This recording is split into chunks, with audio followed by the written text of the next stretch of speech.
Mildred at Alvin. 7:07 na ng umaga mga kapamilya. Tuloy-tuloy na talaga ang pagbabalik showbiz ni Julia Barreto. Nilinaw ng dalaga na hindi naman daw siya pinipigilan ng amang si Dennis Padilla kahit pa medyo kumontra ang aktor dito noon. Yan ang umagang balita ni MJ Felipe. Ang anak ni na Marjorie Barreto at Dennis Padilla na si Julia Barreto ay isa sa mga most promising newcomers sa showbiz.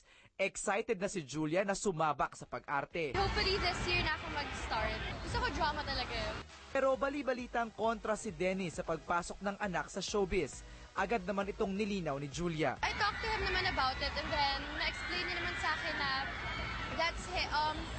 na okay lang naman sa kanya for me to act even while studying as long as I maintain my good grades. Para naman sa kanyang tita na si Gretchen, perfect time ito para pasukin ni Julia ang show business.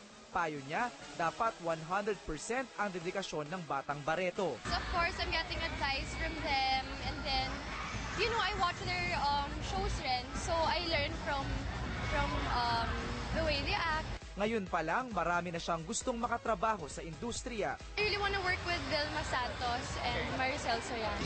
Ako sa mga guys, sa mga teen guys.